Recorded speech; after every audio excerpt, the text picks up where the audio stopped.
Malam ini kita akan lanjutkan studi kita daripada kitab Keluaran. Ya, minggu lalu kita sudah membahas bagaimana Musa ada reuni bertemu dengan mertuanya, yaitu Yetro atau Jethro, lalu bertemu dengan istri dan kedua anaknya. Ada momen yang indah pada saat itu di mana Jethro, mertua daripada Musa, boleh bertemu dengan Musa, dan melalui pertemuan itu Musa boleh menceritakan pekerjaan-pekerjaan Tuhan yang besar di dalam penyelamatan bagi orang Israel di Mesir.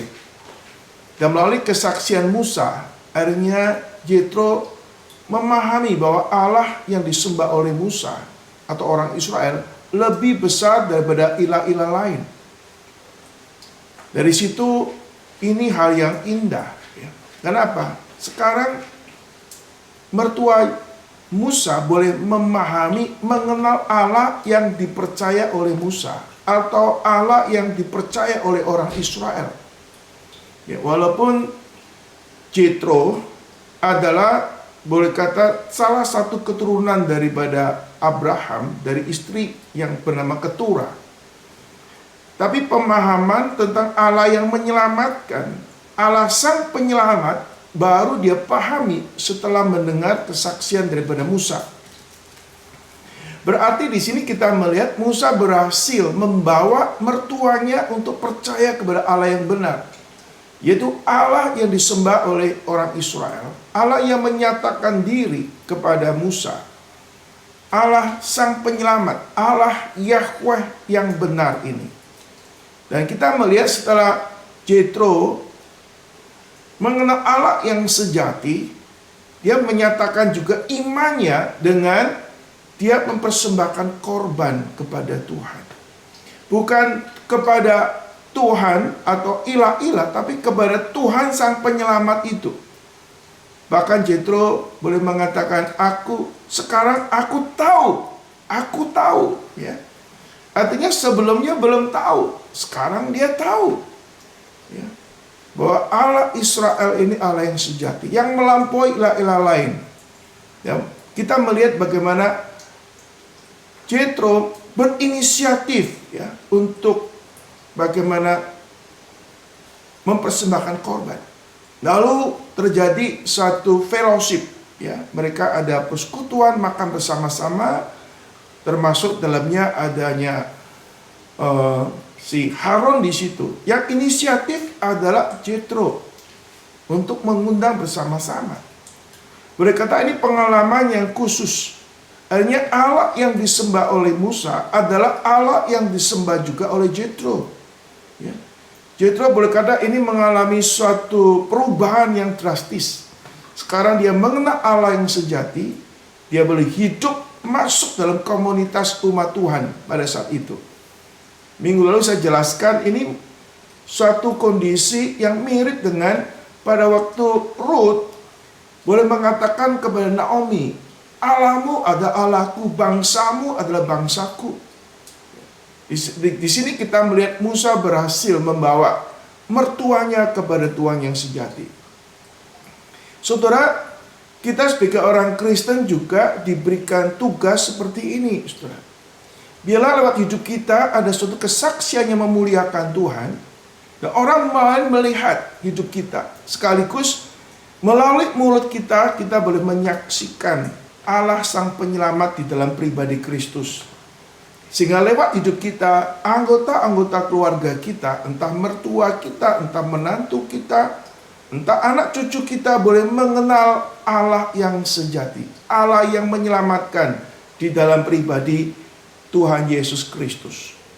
Dan ini ada sesuatu hal yang kita jelaskan minggu lalu. Dan hari ini saudara kita masuk lagi di mana Jethro yang sudah boleh kata menyatakan imannya, komitmennya menjadi umat Tuhan. Sekarang kita melihat bahwa Jethro ini Tuhan kasih kesempatan juga untuk melayani di dalam pekerjaan Tuhan. Ya. Di mana Yetro akhirnya memberikan nasihat kepada Musa. Dan nasihat itu berguna untuk pekerjaan Tuhan yang Tuhan percayakan kepada Musa. Ini suatu pelayanan yang sepertinya kecil, memberikan nasihat kepada Musa. Tapi nasihatnya itu betul-betul dipakai Tuhan untuk berbagian, memberikan kontribusi yang besar di dalam kepemimpinan daripada Musa. Dan hari ini kita akan pelajari bagaimana Jethro memberikan nasihat kepada Musa. Dan bagian ini ada banyak hal yang sebetulnya dari rahasia kebenaran yang kita bisa pelajari, ya. Bagaimana Musa sebagai seorang pemimpin yang punya kerendahan hati, yang boleh menerima nasihat daripada mertuanya Jethro, yang sebetulnya juga itu adalah sesuatu yang bersumber daripada Allah. Tuhan memakai Jethro menjadi rekan sekerja Musa, bagaimana mengatur administrasi, memanage umat Tuhan yang dipimpin oleh Musa. Nah, kita akan pelajari bagian ini. Ada banyak kisi-kisi yang indah, yang punya nilai rohani yang tinggi, yang boleh memperkaya pemahaman kita. Mari kita membaca di dalam Keluaran pasal yang ke-18, ayat yang ke-13. Kita akan baca seluruh ayatnya. Keluaran 18 ayat ke-13, pengangkatan hakim-hakim. Keesokan harinya duduklah Musa mengadili di antara bangsa itu. Dan bangsa itu berdiri di depan Musa dari pagi sampai petang. Ketika mertua Musa melihat segala yang dilakukannya kepada bangsa itu, berkatalah ia, apakah ini yang kau lakukan kepada bangsa itu? Mengapakah engkau seorang diri saja yang duduk, sedang seluruh bangsa itu berdiri di depanmu dari pagi sampai petang? Kata Musa kepada mertuanya itu, sebab bangsa ini datang kepadaku untuk menanyakan petunjuk Allah. Apabila ada perkara di antara mereka, maka mereka datang kepadaku, dan aku mengadili antara yang seorang dan yang lain. Lagi pula aku memberitahukan kepada mereka ketetapan-ketetapan dan keputusan-keputusan Allah. Tetapi mertua Musa menjawabnya, tidak baik seperti yang kau lakukan itu. Engkau akan menjadi sangat lelah, baik engkau, baik bangsa yang beserta engkau ini, sebab pekerjaan ini terlalu berat bagimu, tak akan sanggup engkau melakukannya seorang diri saja. Jadi sekarang dengarkanlah perkataanku, aku akan memberi nasihat kepadamu, dan Allah akan menyertai engkau. Adapun engkau, wakililah bangsa itu di hadapan Allah, dan kau hadapkanlah perkara-perkara mereka kepada Allah. Kemudian haruslah engkau mengajarkan kepada mereka ketetapan-ketetapan dan keputusan-keputusan, dan memberitahukan kepada mereka jalan yang harus dijalani dan pekerjaan yang harus dilakukan.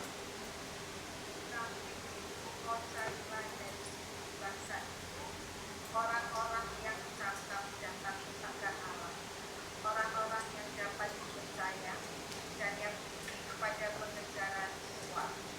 Manakala mereka di antara bangsa itu menjadi pemimpin 1.000 orang, pemimpin 100 orang, pemimpin 50 orang, dan pemimpin 10 orang. Dan sewaktu-waktu mereka harus mengadili di antara bangsa. Maka segala perkara yang besar haruslah diajarkan mereka kepadamu. Tapi segala perkara yang kecil diajari mereka sendiri. Dengan demikian mereka meringankan pekerjaan, dan mereka bersama-sama dengan engkau turut menanti. Jika engkau berbuat demikian, dan Allah memerintahkan hal itu kepadamu, maka engkau akan sanggup menahannya, dan seluruh bangsa ini akan pulang dengan puas, tenang ke tempatnya. Musa mendengarkan perkataan mertuanya itu, dan dilakukannya segala yang dikatakannya. Dari seluruh orang Israel, Musa memilih orang-orang cakap dan mengangkat mereka menjadi kepala atas bangsa itu, menjadi pemimpin 1.000 orang, pemimpin 100 orang, pemimpin 50 orang, dan pemimpin 10 orang. Mereka ini mengadili di antara bangsa itu sewaktu-waktu. Perkara-perkara yang besar dihadapkan mereka kepada Musa, tetapi perkara-perkara yang kecil diadili mereka sendiri. Kemudian Musa membiarkan mertuanya itu pergi dan ia pulang ke negerinya. Ya, saudara, sampai demikian jauh firman Tuhan yang kita boleh baca. Ya, saudara nanti perlu membaca lagi lebih teliti. Dan kita melihat di sini, saudara, bahwa Musa sebagai seorang pemimpin atas orang Israel, ya, ini tugas yang tidak mudah, ya. Itu memimpin 2 juta orang, ya, 600 orang dewasa beserta perempuan dan juga anak-anak. Dan kita melihat Musa menduduki suatu posisi yang penting sekali. Nah, ini tugas yang tidak mudah, tugas yang besar, tugas yang berat. Padahal waktu itu, saudara, usia Musa sudah 80 tahun. Ya, ini bukan orang muda lagi, ya, orang yang sudah ada umur, tapi kita melihat ada jiwa semangat yang besar, ya, untuk dia menjalankan pelayanan yang Tuhan percayakan. Ya, saudara, ini ada orang umum, sepertinya orang yang usia pensiun, tapi masih diberikan tugas yang besar oleh Tuhan. Nah, kita melihat Musa ini dikatakan, duduklah Musa mengadili di antara bangsa itu. Bangsa itu berdiri di depan Musa dari pagi sampai petang. Berarti, saudara, ini jam kerja Musa ini luar biasa, ya. Dari pagi sampai petang, bukan 1 hari 2 hari, saudara. Ya. Dia menjalankan tugas ini tugas yang tidak mudah. Ini orang yang punya kedudukan besar, tinggi, tetapi masih ada waktu, boleh kata komitmen untuk melayani orang-orang kecil. Ya. Nah, ini hal yang tugas yang tidak mudah. Tapi Alkitab menyebutkan kepada kita, Musa itu orang yang setia kepada seluruh umat Allah. Dia memperhatikan, ya, bukan pemimpin yang berdiri di atas, tapi pemimpin yang mau dekat dengan orang dipimpin. Ini teladan penting sekali, saudara. Kalau Alkitab menyatakan dalam Bilangan pasal 12 ayat ke-7, bahwa Musa itu setia terhadap seluruh umat Allah. Artinya, Musa adalah orang memperhatikan seluruh umat Allah. Dia ada kepedulian, ada suatu hati memperhatikan umat Tuhan. Yang kedua, saudara, ini ada sesuatu hal yang tidak mudah dalam pengertian kita mengetahui bahwa bangsa Israel itu tegar tengkuk, suka bersungut-sungut, ya, sumbu pendek. Tapi Musa tetap memelayani orang seperti ini. Ini berarti perlu kesabaran. Ya. Kesabaran orang-orang yang dilayani. Ya. Mereka ada perselisihan, mereka ada masalah hidup mereka, masalah keluarga, masalah pekerjaan, relasi dengan orang lain. Semua boleh kata besar kecil ditangani oleh Musa. Sebelum nanti Musa menerima nasihat daripada Jethro, berarti semua beban hidup ini dipikul oleh Musa sendiri. Nah, ini tugas yang tidak mudah, ya. Setia sekaligus juga orang yang sabar mengerjakan tugas ini. Ini juga, saudara, Musa dalam memutuskan ini bukan langsung ada masalah bisa mutusin. Dia juga seorang yang the man of prayer. Pasti dia waktu menyelesaikan bukannya sekedar ambil keputusan sendiri. Dan ada masalah, kadang-kadang bukan satu kali pertemuan selesai. Musa juga perlu minta petunjuk Tuhan, minta bijaksana Tuhan untuk menyelesaikan masalah. Itu berarti Musa sekaligus orang yang the man of prayer. Orang yang mendoakan, orang yang berdoa syafaat untuk umatnya. Dan ini tidak lepas dengan tipologi daripada Kristus.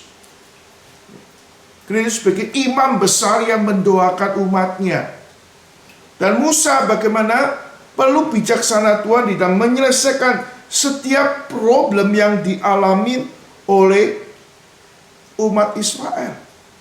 Dia seorang yang setia, dia orang yang panjang sabar, dia yang orang mengandalkan Tuhan di dalam doa untuk menyelesaikan masalahnya, ya, untuk menyelesaikan masalah-masalah pada orang Israel. Dan dia juga seorang, boleh kata, gembala yang baik, yang punya jiwa kebapaan untuk memperhatikan seluruh kawanan domba Allah. Boleh kata dia adalah good pastor, gembala yang baik, yang sebagai figur daripada Kristus yang gembala yang baik.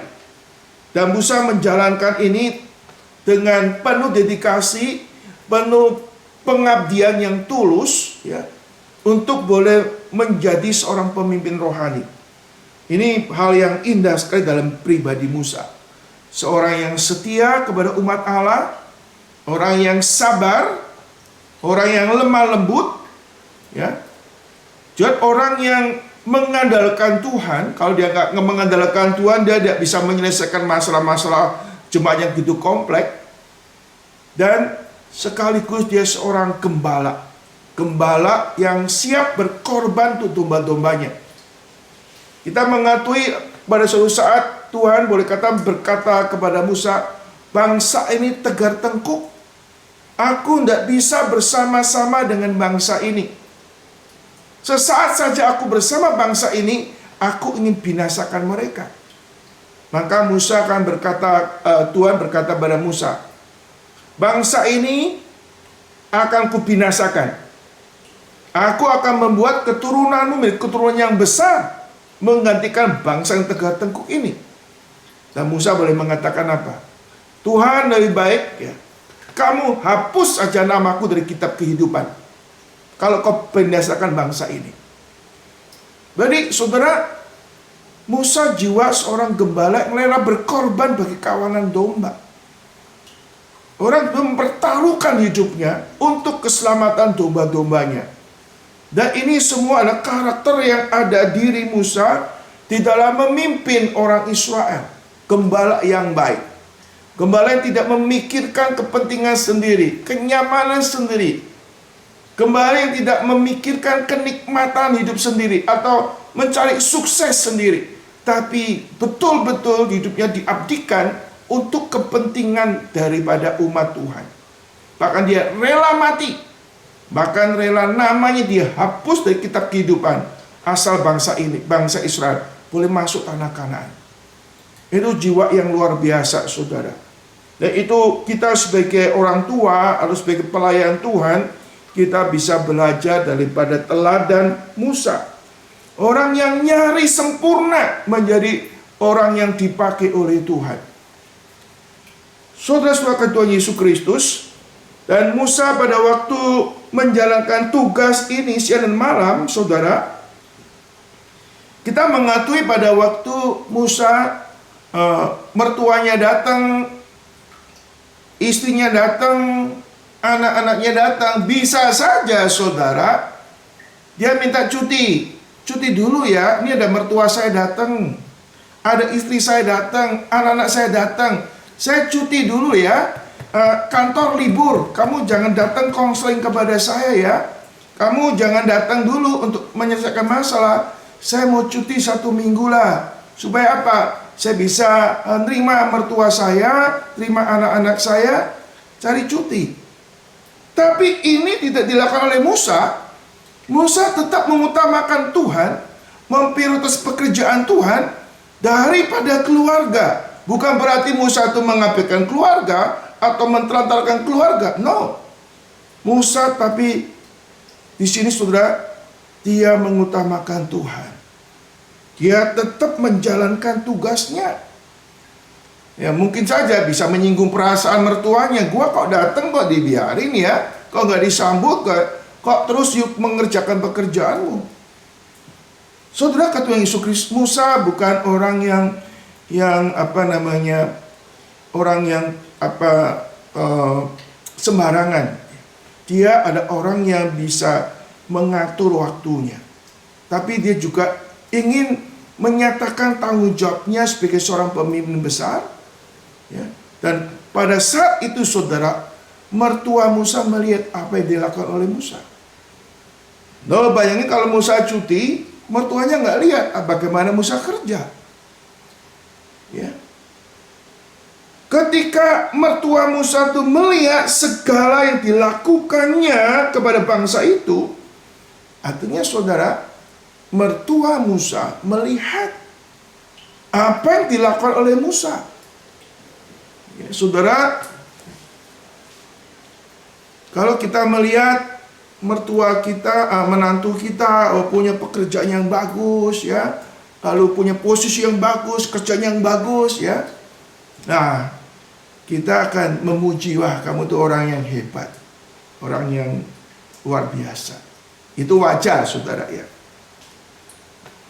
Tapi kali ini, saudara, waktu mertua Musa melihat semua pekerjaan Musa yang jelas pekerjaan yang baik, yang berprestasi, yang membangun orang lain, diperlukan oleh orang lain, orang yang mengutamakan Tuhan itu betul-betul luar biasa sekali. Saudara, kita melihat mertua Musa waktu melihat segala-galanya ini, saudara, pasti sampai satu aspek dia appreciate. Tapi saudara, mertua Musa melihat yang lain, saudara. Di samping melihat prestasi yang luar biasa, hal yang positif yang Musa lakukan, seorang yang setia, seorang yang pekerjaan yang begitu luar biasa, diberikan bijaksana Tuhan pasti kagum, dan kita memberikan mertua mungkin memberikan apresiasi yang besar, memuji Musa yang dipakai Tuhan. Tapi aspek lain, saudara, mertua Musa yang secara umur mungkin lebih tua, secara pengalaman hidup lebih senior, ada bijaksana tersendiri yang ada dalam pikiran daripada mertua Musa atau Jethro ini, saudara. Sesuai kata Yesus Kristus, mertua Musa ini melihat ada hal-hal yang kurang baik pada diri menantunya, pekerjaan menantunya. Saudara, mertua yang bijaksana kadang-kadang tidak mau mencampuri urusan menantu, apalagi kalau anak mungkin negur gampang. Ini menantu pun jabatan yang tinggi. Kadang-kadang saudara, mertua bisa ngomong, kamu bagus, walaupun dalam hati nggak setuju. Diam saja, saudara. Takut menyinggung perasaan pada menantu. Tapi di sini, saudara, hal ini tidak dilakukan oleh mertua Musa.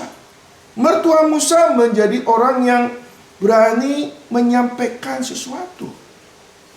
Karena kutip berikan saran atau kritik kepada menantunya.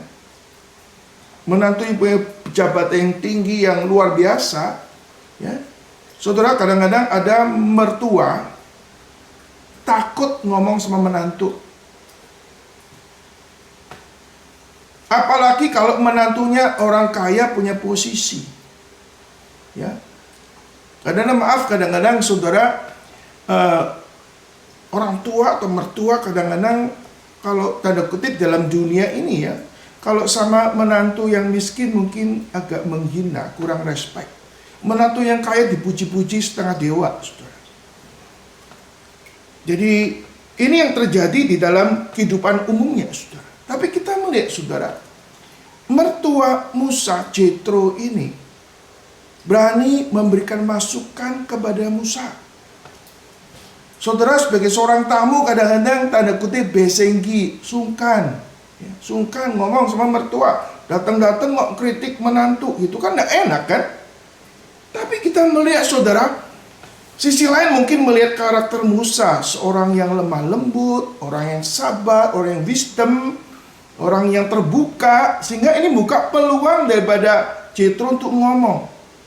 Tapi terlepas Musa ini lemah lembut, terlepas daripada dia sebagai mertua, tapi kita melihat mertua Musa ini, Jethro, berani memberikan evaluasi, koreksi kepada Musa sebagai seorang menantu. Saudara, kita sebagai saudara seiman, kita pun kadang-kadang harus bukannya berani memuji ya, tapi mengkritisi.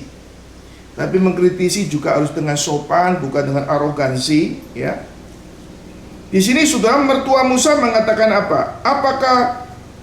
Apakah ini yang kau lakukan kepada bangsa ini? Bukan dipuji, dikritik ya. Mengapa engkau seorang diri saja yang duduk, sedang seluruh bangsa itu berdiri di depanmu dari pagi sampai petang? Saudara, ketua Yesus Kristus, ini saudara, mertua Musa memberikan masukan, mengkritisi akan pelayanan Musa. Apa yang kamu lakukan? Mengapa? Mempertanyakan, boleh kata, mengapa engkau seorang diri saja yang duduk, sedang seluruh bangsa ini berdiri di depanmu dari pagi sampai petang?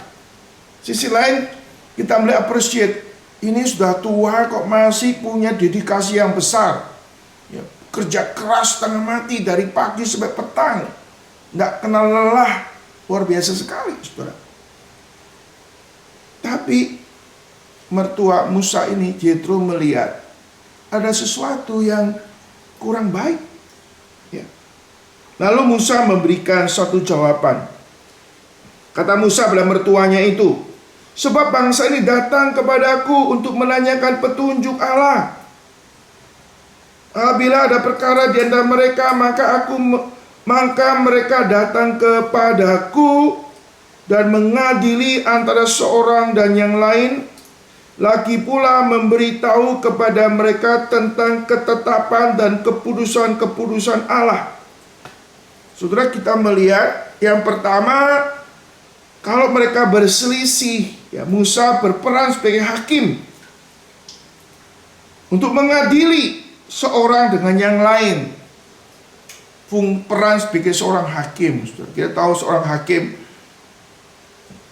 mengadili itu tidak mudah, ya. Harus meneliti masalahnya dengan benar, lalu memutuskan dengan benar. Dan Musa menjalankan ini bukan dengan bijaksana sendiri.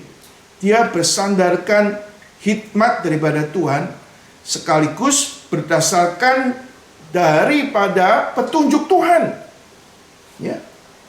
Aspek lain, saudara, kadang-kadang mereka sudah bergumulan minta petunjuk Tuhan. Maka Musa harus memberitahukan ketetapan keputusan dari Tuhan. Berarti Musa ada waktu bergumul untuk mencari kehendak Tuhan, untuk mengerti kehendak Tuhan, minta petunjuk Tuhan.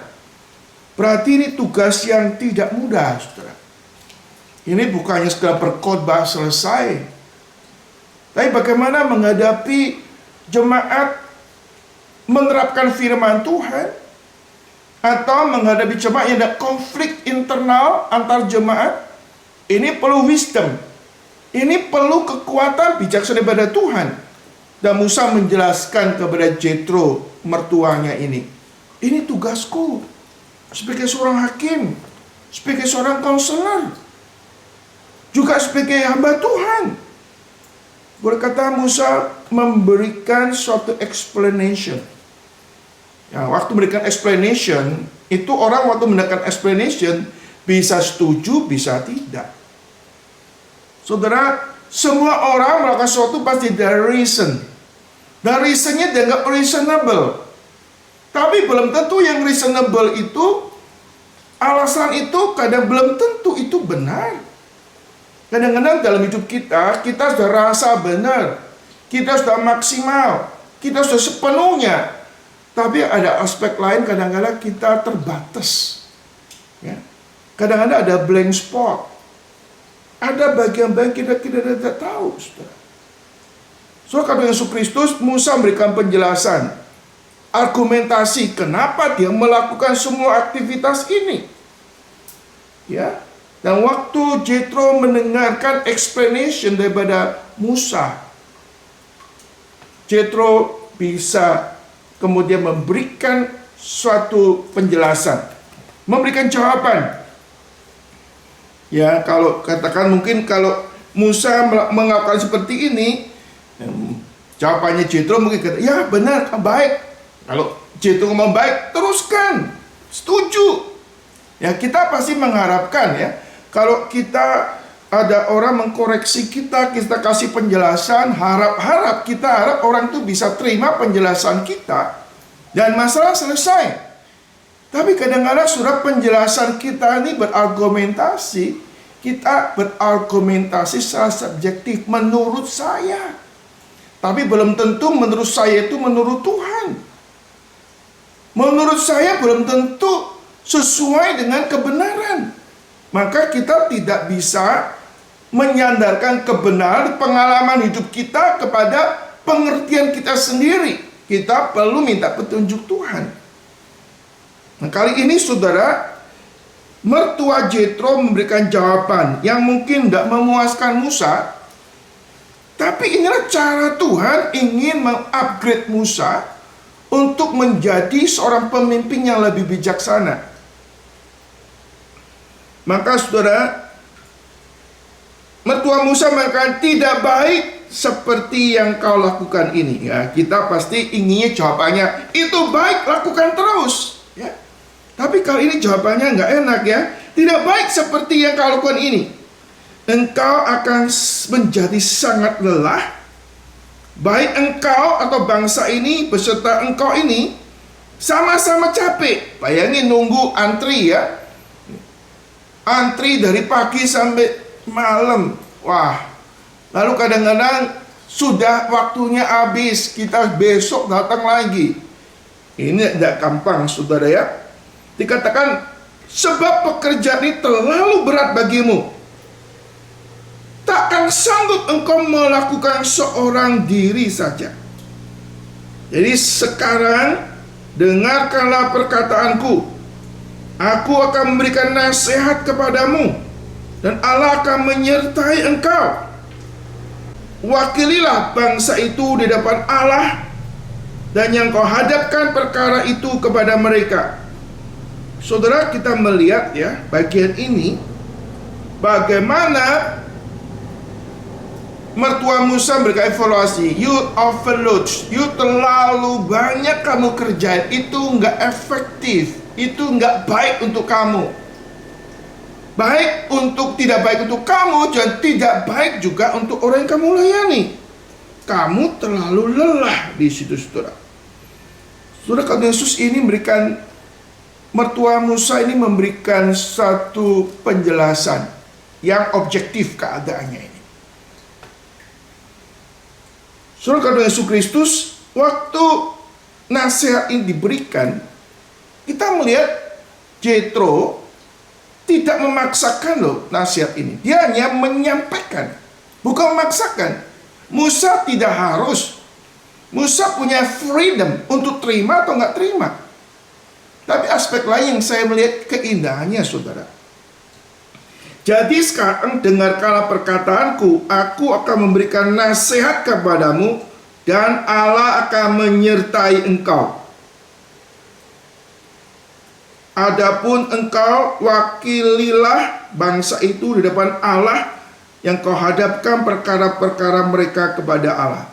Saudara, di sini katakan saudara bahwa waktu Jethro memberikan nasihat, dia memberikan nasihat bukan hanya berdasarkan semangat secara manusiawi saja. Dia melibatkan Tuhan di dalam memberikan nasihat. Kita kadang-kadang waktu memberikan nasihat orang, kita bisa memaksakan kehendak kita atau menasihat orang tanpa melibatkan Tuhan. Ya, ini yang paling benar, kamu harus terima. Apa yang kita benar belum tentu menurut Tuhan itu benar juga, saudara. Nah, seringkali waktu kita berdiskusi, si A punya pendapat ini, si B punya pendapat ini, kadang-kadang bisa konflik, saudara. Karena ego kita yang diutamakan, bukan lihat solusi Tuhan campur tangan. Saudara, kalimat dikatakan, aku akan memberikan nasihat kepadamu dan Allah akan menyertai engkau. Saudara, kita melihat Allah akan menyertai. Kalau kamu turuti nasihatku, Allah akan menyertai engkau. Dan lebih lagi saudara, kita melihat ayat berikutnya. Ayat 23 kita baca. Jikalau engkau berbuat demikian dan Allah memerintahkan hal itu kepadamu, maka engkau akan sanggup menahannya, dan seluruh bangsa ini akan pula dengan puas senang ke tempatnya. Saudara, dikatakan jikalau engkau berbuat demikian dan Allah memerintahkan hal itu. Artinya saudara, pendapat daripada mertua Musa, bukannya pendapat sendiri. Sampai Musa melihat itu juga adalah perintah Tuhan melalui Jethro. Artinya bukan sekedar memberikan nasihat, saudara. Saudara, kita mengetahui all the truth is God's truth. Ya. Semua kebenaran bersumber daripada Allah. Artinya sih saudara, Jethro bukannya memberikan nasihat biasa. Jethro dipakai Tuhan untuk memberikan nasihat kepada Musa. Sehingga waktu Jethro memberikan nasihat itu atas dorongan Roh Kudus, dia berbicara atas nama Tuhan. Dan waktu Musa menerima nasihat Jethro, sama juga menerima perintah Tuhan. Saudara, apa alangkah indahnya dalam hidup kita sebagai anak Tuhan, sebagai orang yang melakukan kehendak Tuhan, waktu kita berkomunikasi, waktu kita memberikan nasihat, kita bukan nasihat yang berdasarkan bijaksana manusia, atau kita memaksakan pendapat kita, tapi kita menyadari Tuhan mau memakai kita untuk menjadi sumber, menjadi alat dipakai Tuhan untuk menyampaikan kebenaran Tuhan kepada orang lain. Dan kita melihat di sini sebuah Tuhan Yesus Kristus, Jethro memberikan nasihat. Dia melibatkan Tuhan, sekaligus dikatakan kalau Tuhan memerintahkan demikian, artinya biarlah Musa bergumul kepada Tuhan. Nasihat Tuhanku ini, you konfirmasikan, apakah ini jadi maunya Tuhan? Apakah ini juga kehendak Tuhan? Saudara, Musa sebagai seorang hamba Tuhan boleh terima banyak pendapat, termasuk mertuanya. Tapi dia mau kembalikan pendapat ini di hadapan Tuhan, supaya Tuhan yang memutuskan. Tuhan beritahu kepada dia apakah ini cara atau jalan yang Tuhan mau tunjukkan kepada Musa lewat Jethro. Saudara, pada waktu Musa mulai terbuka, di sini kita melihat saudara, Jethro mulai memberikan penjelasan yang lebih lanjut. Saudara, kalau orang sudah tidak setuju, kita kasih penjelasan apapun susah. Tapi orang yang terbuka, rendah hati, maka kita akan mudah mendapat nasihat orang lain. Dikatakan 19b, adapun engkau wakililah bangsa itu di hadapan Allah. Kau hadapkan perkara-perkara mereka kepada Allah. Kemudian haruslah engkau mengajarkan kepada mereka ketetapan-ketetapan, keputusan-keputusan, dan memberitahukan kepada mereka jalan yang harus mereka jalani dan pekerjaan-pekerjaan yang harus dilakukan. Di samping itu, carilah seluruh bangsa itu orang-orang yang cakap mengajar dan yang takut akan Allah, orang-orang yang dapat dipercaya dan yang benci kepada pengajaran suap. Tempatkanlah mereka di antara bangsa itu menjadi pemimpin 1000 orang, pemimpin 100 orang, pemimpin 50 orang, pemimpin 10 orang. Dan sewaktu-waktu mereka harus mengadili di antara bangsa, maka segala perkara yang besar haruslah dihadapkan mereka kepadamu. tetapi segala perkara yang kecil diadili mereka sendiri. Dengan demikian mereka meringankan pekerjaanmu dan mereka bersama-sama dengan engkau turut menanggungnya.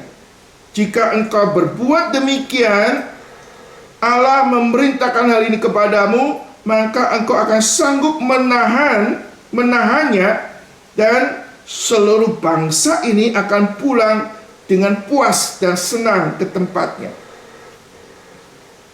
Saudara yang kasih Tuhan Yesus, Musa mendapatkan nasihat dari mertuanya. Supaya apa? Ada pendelegasian tugas. Dia tidak boleh menjadi single fighter, atau tidak boleh menjadi one man show. Dia harus mendelegasikan tugas pekerjaan. Saudara, kita bersyukur kepada Tuhan melihat cara Tuhan bekerja, ya. Kita mengetahui pada waktu ada peperangan dengan ada orang Amalek, Yosua diutus untuk perang melawan orang Amalek. Musa berdoa. Waktu Musa berdoa, dia lelah, capek. Di tengah-tengah kelelahan kecapean itu membuat peperangan yang dilakukan oleh Yosua itu jadi kalah. Lalu muncul adanya Harun dan Hur memberikan batu untuk duduk dan menopang tangan Musa. Untuk apa? Untuk menahan tongkat yang melambangkan kehadiran dan campur tangan Tuhan. Musa sampai petang mengangkat tongkat itu sehingga peperangan dimenangkan oleh Yosua. Ada partner yang menopang daripada Musa di dalam pekerjaan Tuhan. Nah, sekarang Tuhan memakai yang namanya Jethro atau Yetro.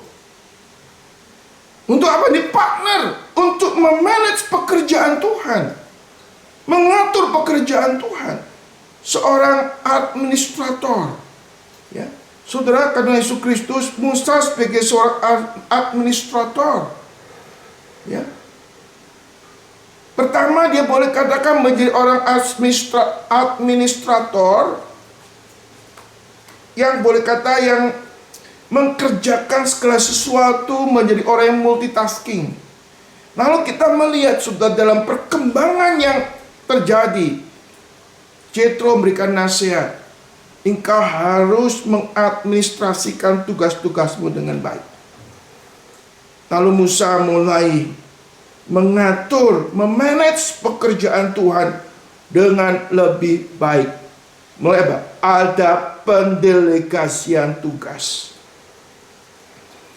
2 juta orang harus di-manage bagaimana, saudara? Saya membaca satu artikel punya Tim Keller berhubungan dengan bagaimana kita mengelola pekerjaan Tuhan. Mengelola gereja 100 orang dengan mengelola gereja 500 jemaat itu beda. Mengelola jemaat 500 orang dengan mengelola jemaat 2000 orang itu berbeda. Suruh kata Yesus Kristus, Musa pada waktu itu belum ada yang namanya CEO, belum adanya komputer. Tapi saudara, kita melihat ada Jethro yang diberikan bijaksana, memberikan masukan kepada Musa.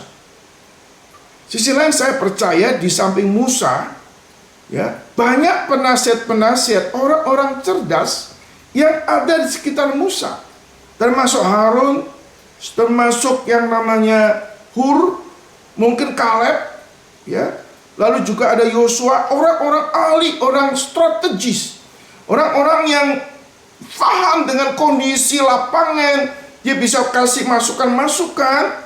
Tapi saudara, kita melihat gak ada seorang pun yang kasih masukan kepada Musa. Lalu ada orang baru datang yang namanya Jethro. Saudara, saya kadang-kadang bayangkan saudara ya ini. Kira-kira orang-orang senior yang ada bersama Musa, ya, melihat Jethro kasih nasihat diterima. Saya nggak tahu ada jealous kah atau ada iri kah, ya, yang mungkin bisa terjadi.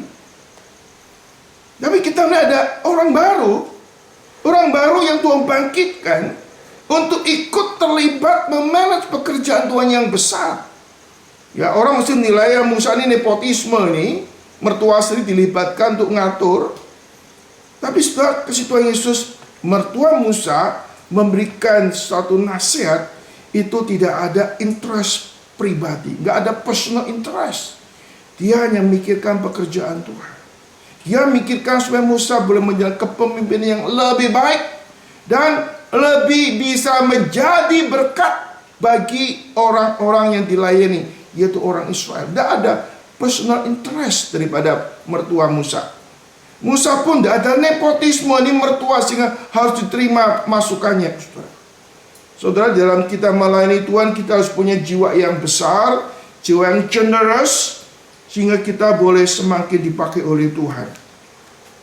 Kita kalau ada orang lain dipakai Tuhan yang mungkin lebih baik, kita pun tidak perlu iri, karena ini untuk pekerjaan Tuhan, bukan untuk orang itu atau bukan urus siapa-siapa. Kita harus terbuka menyambut orang lain, bersama-sama bersumbangsi dalam pekerjaan Tuhan. Jethro relatif baru, mungkin belum begitu tahu keadaan orang Israel, tapi nasihatnya itu sangat jitu, nasihat sangat brilian, dan nasihatnya juga diterima sama Tuhan. Musa menerima nasihat-nasihat daripada Jethro ini. Sepenuhnya nasihat diterapkan di dalam kepemimpinannya, di dalam dia mengadministrasi pelayanan pekerjaan Tuhan. Maka diangkatlah pemimpin 1000, pemimpin 100, pemimpin 50, pemimpin 10. Nah, kita melihat satu berkat Tuhan. Tuhan munculkan dari mertua Musa untuk mengelola di dalam administrasi, manajemen, di dalam pelayanan pekerjaan Tuhan. Ada orang-orang yang Tuhan bangkitkan menjadi pendukung doa, ya, seperti Harun dan Hur. Ada orang-orang yang seperti Yosua masuk perang melawan orang Amalek. Tapi juga orang-orang yang ahli strategi yang Tuhan bangkitkan, seperti yang namanya Jethro ini, mertua Musa. Orang yang baru bertobat, baru percaya Tuhan. Tuhan pakai untuk memberikan masukan kepada Musa. Saudara, mertua Musa ini, ya, kalau dia mau cari aman sama mertua, ini kalau nasihat diterima, kalau nggak diterima gimana? Saudara, kembali mertua Musa itu betul-betul karena digerakkan Tuhan. Tuhan menggerakkan mertua Musa untuk berikan masukan. Tujuannya apa? Untuk pembangunan rumah Tuhan, pembangunan umat Tuhan, supaya paling Musa lebih efektif, produktif, sehingga memuaskan banyak orang Israel. Dengan demikian, saudara, kita melihat Musa boleh ditambahkan kapasitas, dia boleh melayani, memimpin. Ada perkara-perkara yang besar, Musa yang menangani. Perkara-perkara kecil, ada wakil-wakilnya.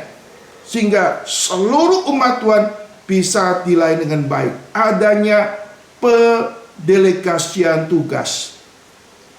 Yang kedua, saudara, kita melihat Musa bukan sekedar mendelegasikan tugas kepada sembarang orang. Ada seleksi, ada karakteristik. Siapa-siapa yang dipercayakan untuk tugas ini, saudara. Saudara Yesus Kristus, kita melihat ada bijaksana daripada Tuhan yang diberikan oleh Tuhan kepada Musa.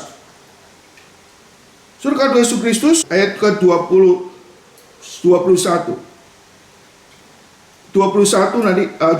dikatakan, di samping itu carilah dari seluruh bangsa itu orang-orang yang cakap, orang-orang yang takut akan Allah, orang-orang dapat dipercaya, orang-orang yang benci kepada pengejaran suap. Tempatkanlah mereka di antara bangsa-bangsa itu menjadi pemimpin 1000, pemimpin 100, dan pemimpin 50, dan pemimpin 10 orang. Saudara, kita melihat di sini, saudara, ada orang pertama dikatakan orang-orang yang cakap. Ya, orang punya skill di leadership. Ya. Lalu ada orang-orang yang takut akan Allah. Orang punya integritas hidup. Dan orang-orang yang dapat dipercaya, atau orang yang punya reputasi yang baik yang dapat dipercaya. Lalu orang-orang yang tidak mengejar suap, atau orang yang tidak tamat. Nah, ini kriteria orang-orang yang akan direkrut, dikader untuk menjadi partner dalam pekerjaan Tuhan yang Tuhan percaya pada Musa. Saudara, ini mirip dengan dalam Kisah Rasul pasal yang ke-6. Waktu rasul-rasul mengalami kesulitan, di mana begitu banyak janda-janda yang perlu dilayani, dan rasul-rasul mengatakan terlalu banyak pekerjaan. Kami tidak puas melayani Tuhan karena kami harus melayani banyak hal ini. Maka rasul-rasul mengusulkan minta supaya ada orang-orang yang dipilih untuk tugas itu. Nah, coba kita lihat di dalam Kisah Rasul pasal ke-6 ayat 1 sampai dengan ke-7, ya. Pada masa itu ketika jumlah murid makin bertambah, timbullah sungut-sungut di antara orang-orang Yahudi yang berbahasa Yunani terhadap orang-orang Ibrani karena pembagian kepada janda-janda mereka diabaikan dalam pelayanan sehari-hari. Berhubung dengan itu, ke-12 rasul memanggil semua murid dan berkumpul dan berkata, kami tidak merasa puas karena kami melalaikan firman Allah untuk melayani meja. Karena itu, saudara-saudara, pilihlah 7 orang dari antaramu yang terkenal baik, yang penuh roh dan hikmat, supaya kami mengangkat mereka untuk tugas itu. Dan supaya kami sendiri dapat memusatkan pikiran dalam doa dan pelayanan firman. Usul itu diterima baik oleh seluruh jemaat. Lalu mereka memilih Stefanus, seorang yang penuh iman dan Roh Kudus, Filipus, Prokarus, Nikanor, Timon, Parmenas, dan Nikolaus, seorang penganut agama Yahudi. Mereka itu dihadapkan oleh rasul-rasul. Rasul-rasul itu pun berdoa meletakkan tangan atas mereka. Firman Allah makin tersebar dan jumlah murid di Yerusalem makin bertambah banyak, dan juga sejumlah besar iman menyerahkan diri dan percaya. Saudara, kita melihat di dalam Kisah Rasul pasal ke-6, dengan ada pendelegian tugas, adanya pengkaderan, adanya recruiting daripada para diaken, pekerjaan Tuhan itu makin berkembang. Makin berkembang dengan pesat. Pekerjaan Tuhan berkembang bukan oleh karena ada 1 atau 2 orang hebat, tapi ada cooperate, kerjasama, kesatian di dalam melayani Tuhan. Kita perlu ada super team, bukan Superman. Super team, tim yang sehati sepikir membangun pekerjaan Tuhan. Saudara, kata Yesus Kristus, kita melihat Kisah Rasul pasal ke-6, pekerjaan Tuhan yang Tuhan percayakan kepada rasul-rasul ada hambatan. Kenapa? Banyak tugas yang perlu dijalankan. Para hamba Tuhan lebih konsentrate di dalam firman dan doa. Dan ada diaken-diaken yang sama-sama sebeban, punya sense of belonging untuk melayani umat Tuhan, untuk memperhatikan umat Tuhan, sehingga pekerjaan Tuhan makin berkembang, Tuhan makin diberkati, Tuhan makin memberkati. Demikian juga saudara, Jethro memberikan satu nasihat kepada Musa, pilih orang-orang, kamu latih, kamu briefing, kamu lengkapi untuk menjadi partner kamu di dalam mengembangkan kepemimpinan, khususnya untuk mengembalakan orang Israel. Ada pemimpin 1000, pemimpin 100, pemimpin 50, pemimpin 10.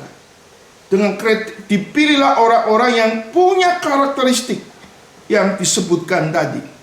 Orang yang cakap, orang skillful, ya.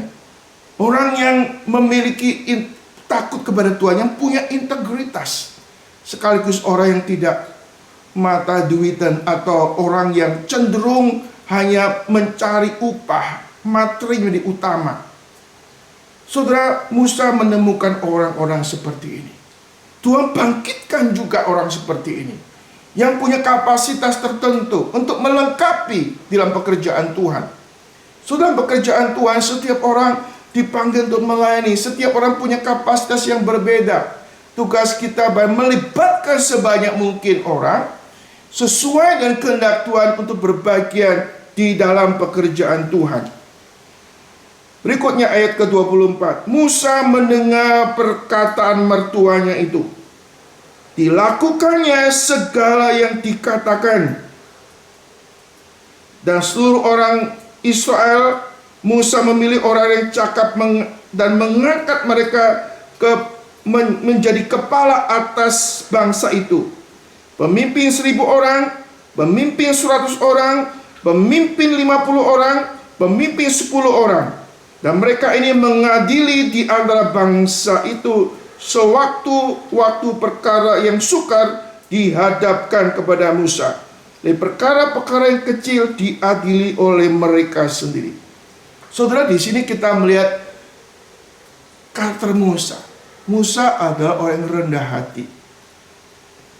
Rendah hati, salah satunya orang bisa mendengar nasihat orang lain, mau menerima nasihat orang lain. Saudara, kadang-kadang kita sebagai orang, Musa kan sudah bukan umur muda lagi, sudah 80 tahun. Bahasanya orang 80 itu udah kaku, susah dirubah cara pikirannya. Tapi Musa adalah orang yang lemah lembut, orang yang sabar, orang yang rendah hati. Dia masih mau terima nasihat orang lain. Dan kita melihat Musa itu mendengar perkataan, dilakukan segala yang dikatakannya dengan setia. Ya. Saudara, karena seperti Tuhan mendengar firman Tuhan dilakukan dengan setia. Demikian juga saudara, Musa bukannya dengar masuk kiri keluar kanan, tapi diaplikasikan. Saudara, kita setiap minggu dengar firman Tuhan, ya, setiap minggu kita ikut Bible study. Kalau kita melihat, menerima kebenaran Tuhan, bukan hanya untuk dimasukkan otak kita, bukan supaya kita ingat-ingat, tapi kita jalankan, kita terapkan dalam hidup kita. Tuhan akan memberkati saudara. Musa adalah orang yang rendah hati. Rendah hati hanya mau mendengar dan melakukan firman Tuhan. Dia mau tunduk kepada Tuhan. Dan kita melihat Musa akhirnya boleh menjalankan kepemimpinan, melanjut ke pemimpin jelas lebih baik, lebih efektif, lebih maksimal, dan banyak orang lebih dilibatkan dalam pekerjaan Tuhan. So, karena Yesus Kristus ini suatu hal yang indah dalam kehidupan Musa. Tuhan bangkitkan.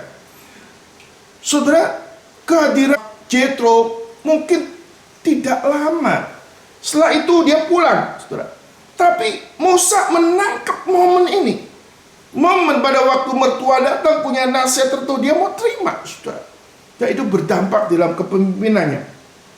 Saudara, kemudian Musa membiarkan mertua itu pergi. Ia pulang ke negerinya. Saudara, kenapa Alkitab menyebutkan ini, saudara? Saudara, berarti kehadiran daripada pertama, kehadiran daripada mertua Musa ini punya misi, membawa misi Allah. Kehadiran Musa kepada Jethro supaya dia datang ketemu Musa untuk boleh mengenal Allah. Dia datang dengan keadaan dulu dia belum mengenal Allah Israel, tapi sekarang lewat kedatangannya dia boleh mengenal Allah Israel. Ya. Bahkan walaupun sekejap, sebentar, tapi dia boleh berbagian di dalam pekerjaan Tuhan. Ya, saudara, kata Yesus Kristus, berapa lama sudah di gereja itu baik. Tapi kalau saudara sudah lama di gereja nggak ada sumbang siapa-apa, saudara useless. Seberapa jauh saudara terlibat dalam pekerjaan Tuhan, itu lebih penting daripada berapa lama kita di gereja. Berapa banyak kita dengar firman Tuhan, itu baik. Tapi berapa banyak Alkitab firman Tuhan kau jalankan dalam kehidupan saudara? Saudara relatif singkat, Jethro cuma sekejap, tapi punya kontribusi yang besar di dalam pelayanan pekerjaan Tuhan. Saudara, kita perlu evaluasi, sudah berapa lama sebagai orang Kristen, berapa banyak kita berkontribusi, berapa banyak kita melayani. Ada 4 orang besar. Jangan kau pikirkan, harapkan apa yang bisa negara lakukan untuk rakyat. Tapi pikirkan bagaimana kita sebagai warga negara berkontribusi untuk negara kita. Demikian juga kita sebagai anak Tuhan, Kristus sudah mati untuk kita, memberikan harga yang termahal. Nyawanya untuk menyelamatkan kita. Apa yang sudah kita berikan kepada Tuhan? Sekaligus, saudara, Jethro pulang dengan membawa misi kerajaan Allah. Dia datang belum mengenal Allah yang benar, Allah yang sejati di dalam diri Yahweh, Allah sang penyelamat. Sekarang dia hadir menjadi berkat, sekaligus dia pulang membawa misi Allah. Saudara tahu bahwa setelah ini kita melihat Jethro pulang ke Midian lagi. Saya percaya di Midian dia membawa misi kerajaan Allah. Banyak orang Midian yang tidak kenal Allah yang benar boleh mengenal Allah. Dia seorang pemimpin, seorang imam. Pasti banyak orang yang melaluinya dibawa mengenal Tuhan. Berapa lama saudara menjadi orang Kristen? Berapa mengerti firman Tuhan? Itu baik. Tapi seberapa banyak engkau boleh membawa orang yang belum percaya Tuhan, boleh percaya Tuhan lewat pelayanan saudara? Seberapa jauh engkau menjadi saksi Tuhan tengah-tengah masyarakat? Jethro relatif singkat bertemu dengan Musa. Tapi setelah bertemu dengan Musa, hidupnya diubah. Hidupnya dipakai, dikontribusi untuk pekerjaan Tuhan.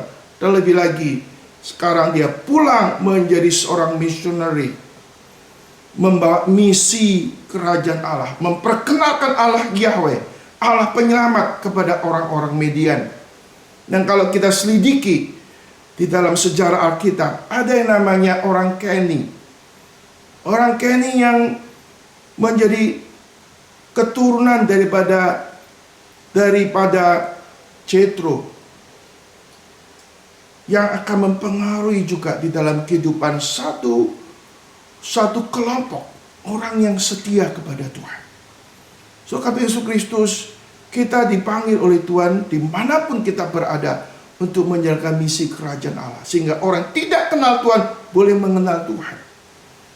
Kiranya Tuhan memberkati firman-Nya, dan kita boleh semakin dipelengkapi untuk setiap pekerjaan yang baik bagi kemuliaan Tuhan. Amin.